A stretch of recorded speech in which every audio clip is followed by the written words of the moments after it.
Tujuan rumah tangga itu ada dua. Yang satu mendekatkan diri kita pada Allah. Karena itu tolong periksa sampai sekarang, kira-kira antum di rumah sudah mendekat kepada Allah atau belum. Salatnya, mengajinya, kebersamaannya. Bertakwalah karena antum itu dititipkan pasangan dan suatu saat akan ditanya. Yang kedua, mohon fokus ke sini. Tujuan berumah tangga itu untuk melahirkan sakinah, ketenangan, ketentraman. Jadi kalau antum sudah puluhan tahun berumah tangga, belasan tahun gak pernah tentram, itu artinya ada cara yang keliru menjalani proses rumah tangganya. Karena itu, untuk melahirkan ketentraman, saya tidak bahas panjang karena waktu kita sudah habis. Bawalah mawaddah dan rahmah ke rumah. Itu caranya. Mawaddah dan rahmah. Apa itu mawaddah? Singkatnya begini. Mawaddah itu dari kata maddah, artinya cinta yang diwujudkan dalam bentuk perhatian fisik, materi. Contoh, antum sebelum menikah kan lihat dari fisiknya dulu ya. Bapak lihat ibu itu kan dari cantiknya, anggunnya, baiknya, perangainya, tegaknya, gitu kan? Ibu lihat bapak juga begitu kan? Gantengnya, tampannya, menawannya, kumisnya, dompetnya. Itu mawaddah. Oke? Nah, antum bawa itu sampai berangkat ke rumah tangga. Mohon maaf, jangan waktu 6 bulan pertama sebelum menikah perhatian banyak, ya. Traktirannya banyak, hadiahnya banyak, setelah menikah hilang. Kelanggengan sakinah di rumah tangga itu bisa dijaga dengan perhatian mawaddah. Coba misal Nabi itu termasuk istrinya itu seringkali ngasih hadiah. Aisyah memasakkan makanan kesukaan Nabi. Nabi memberikan hadiah berupa yang sifatnya mawaddah materi. Kenapa tidak dicoba? Misal berapapun usia pernikahan, mau 40 tahun, mau 50 tahun, dalam momen-momen tertentu cobalah berikan mawaddah. Istri misalnya dalam momentumnya anak lahir, ya, atau hari pernikahan tiba, tidak ada salahnya antum bawa mawaddah. Tidak perlu yang mewah. Masuk rumah ada sekuntum bunga walaupun usia sudah 50 tahun, ya. Subhanallah ketemu dengan istrinya, "Mama, ini hari pernikahan kita. Ingatkah tentang akad yang pernah saya sampaikan, seharum bunga yang saya bawa ini?" Itu subhanallah. Itu indah. Ya. Siap? Apa enggak salah ini? Baik. Rahmah, perhatikan. Ini saya serius pada bagian yang terakhir. Ini apa? Air ya.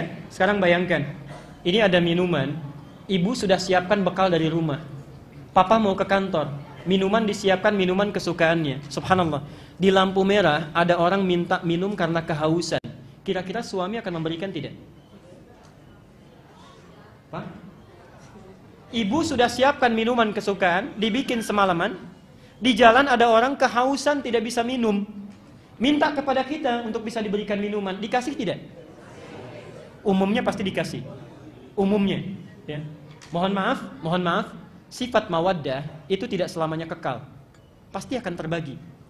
Ini cinta itu jangan diukur dari sifat materi saja, fisik saja. Kalau sudah hilang yang fisiknya, cintanya bisa luntur. Kalau antum cuma cinta karena cantiknya, hilang kecantikan, itu hilang cintanya. Ibu juga demikian.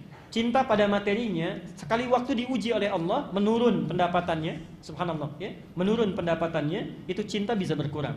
Maka ikatlah dengan rahmah, ini bagian yang terakhir. Rahmah inilah perhatian yang lahir dari hati yang paling dalam. Kalau ini dikeluarkan, cinta akan bertahan dan tidak akan pernah pindah ke lain hati. Dan yang punya rahmah tinggi itu cuma punya ibu. Cuma ibu. Rahmah ini asalnya dari kata rahim. Yang punya rahim cuma perempuan, laki-laki tidak. Kenapa disebut dengan rahim? Karena ibu rela memberikan kasih sayang terdalam pada sosok yang ada di dalam rahim itu, walaupun dia rela menderita, kanan susah, miring kiri sulit, pegal capek, yang penting yang di dalam itu tenang.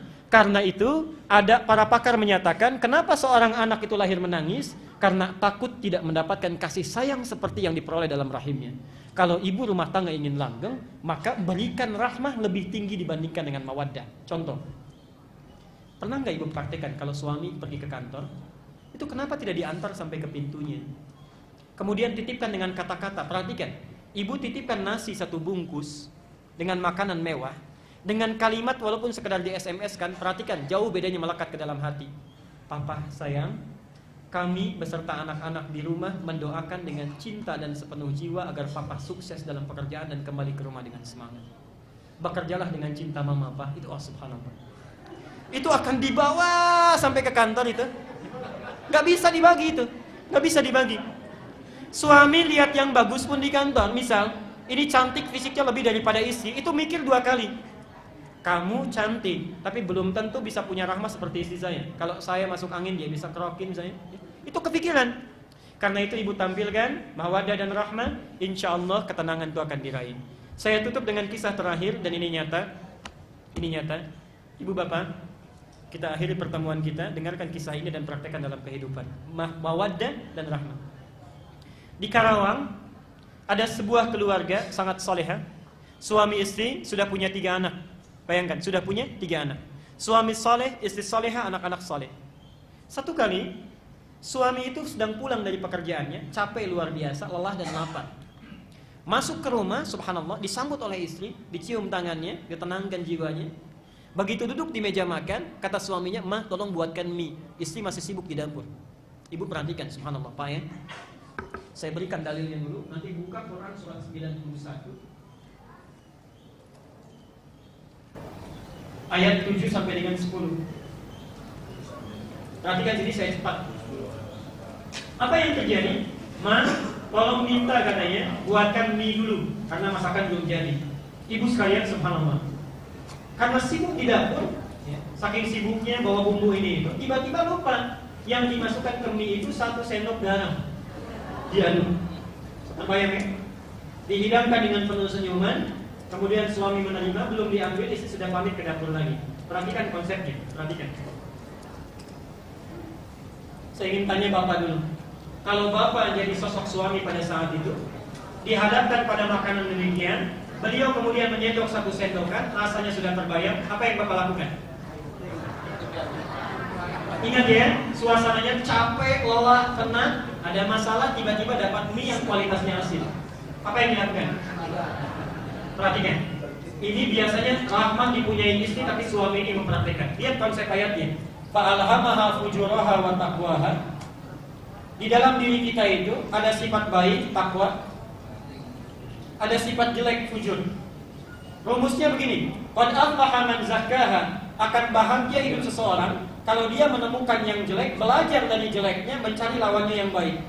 Jadi rumus rumah tangga itu, kalau menemukan sifat jelek dalam pasangan, cepat cari yang baik, jangan dieksplor yang jeleknya. Contoh, kalau cemberut itu lawannya apa? Senyum. Kalau bapak menemukan istri sedang cemberut, bapak yang tersenyum. Sampai ke rumah, istri sedang cemberut, bapak yang senyum. Ma, kenapa kamu cemberut? Sebaliknya, subhanallah, suami sedang marah-marah, misalnya pulang kantor marah-marah, pekerjaan di kantor dibawa ke rumah, marah lawannya apa? Sabar, tenang. Lawan marah itu sabar. Jadi subhanallah ibu, sebetulnya sifat jelek itu dibuat bukan ingin menjadikan seorang jelek, bukan, tapi melatih supaya yang baik itu muncul dalam diri kita. Cemberut diciptakan bukan ingin menjadikan istri cemberut, Pak, tapi supaya senyum itu bisa lahir dalam diri kita yang paling indah. Nah, marah ibu diciptakan bukan ingin membuat suami menjadi pemarah, bukan, tapi melatih kesabaran ibu itu supaya muncul dan muncul dengan sempurna. Jadi berbahagialah kalau punya suami sedang marah. Akhirnya sedang dilatih kesabaran kita supaya muncul. Perhatikan, tadi mie rasanya apa? Lawan asin apa? Ini lihat, suami ini paham betul dengan konsep ini. Keluarlah dalam lisannya kata-kata yang sangat manis walaupun yang dirasakan asin. Mas sayang, anak 3 masih panggil saya. Perhatikan, mas sayang, papa datang. Ini bahasa bebas ya, tapi begini kurang lebih, tidak saya kurang-kurangnya atau tambahin. Perhatikan, sini mah duduk samping papa, lama rasanya tidak makan berdua. Enggak marah. Oke. Tidak marah. Lama rasanya tidak makan. Ibu, saya tanya ibu, sudah punya 3 anak, suami juga luar biasa baiknya, subhanallah. Punya 3 anak sudah dipanggil sayang, duduk di samping, disampaikan lama rasanya tidak makan berdua. Perasaan ibu bagaimana? Itu bukan berbunga-bunga lagi, itu sudah mekar bunganya ya. Perhatikan, itu belum selesai Pak. Kalimat pamungkasnya perhatikan. Sini mah papa suapin. Jelas ya? Sudah terbayang ya?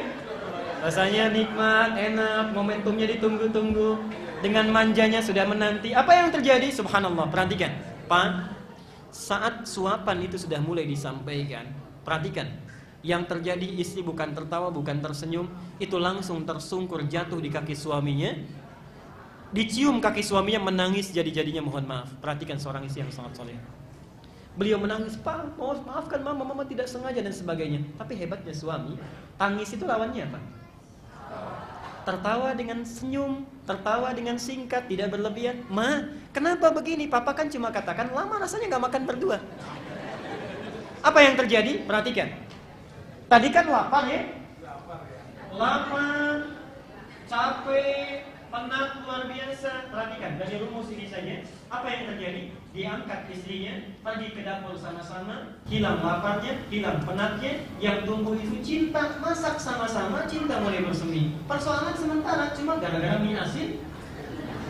Yang lahir itu cinta yang luar biasa semerbaknya. Kadang-kadang Allah memberikan masalah bukan ingin membuat kehidupan rumah tangga bermasalah, tapi untuk belajar dari situ supaya cinta itu terus bertanam. Rumusnya, yang kecil jangan diperbesar, yang besar kecilkan.